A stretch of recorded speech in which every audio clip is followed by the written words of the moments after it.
I wanted to share with you a simple and delicious recipe for an apple cake.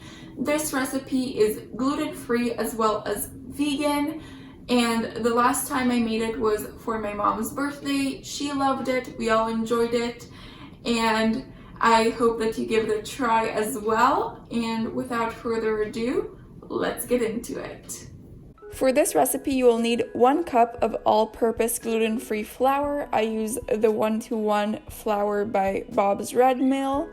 Then you will also need half a cup of oats flour, 1/4 cup of arrowroot flour, and 1/4 cup of rice flour, making it a total of 2 cups of gluten-free flour. You can of course make any combination of gluten-free flour that you like, but this one works best for me. You will also need 1 teaspoon of baking soda, 1 teaspoon of baking powder, 1.5 teaspoon of cinnamon, half a teaspoon of salt, 1 tablespoon of vanilla extract, half a cup of sugar or any other sweetener of your choice, 1/4 cup of coconut oil, 1/4 cup of applesauce, 1 apple that you have shredded either by hand or using a food processor, 1/3 cup of plant-based milk, and about half a cup of water. As always, the full recipe will be on my website, linked below in the description box.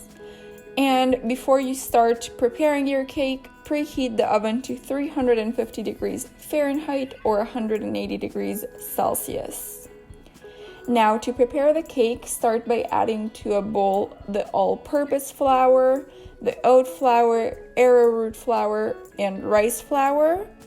Then add in the baking soda, baking powder, cinnamon, and salt, and mix it together until well combined.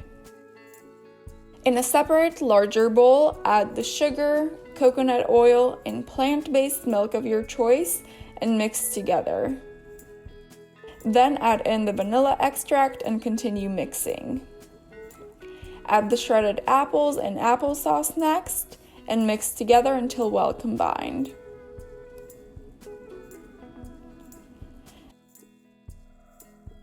Then combine the dry ingredients into the wet ingredients and mix together.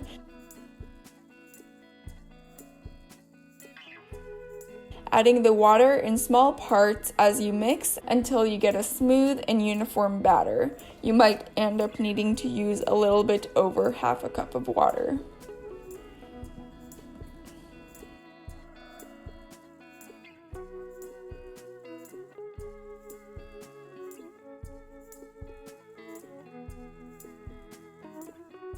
Once the batter is ready, line your cake baking tray with some oil. I'm using coconut oil.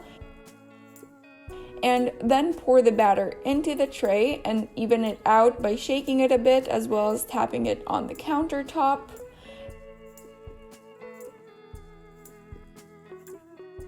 Put the cake into the oven for 20 minutes, check on it, and if necessary, add an additional 8 to 10 minutes. I baked mine for 28 minutes in total, and to know if the cake is fully baked, I gently insert a fork into it, and if it comes out clean, I know that it is ready. Then I let it cool for about 20 to 30 minutes before flipping it over onto a plate and serving it.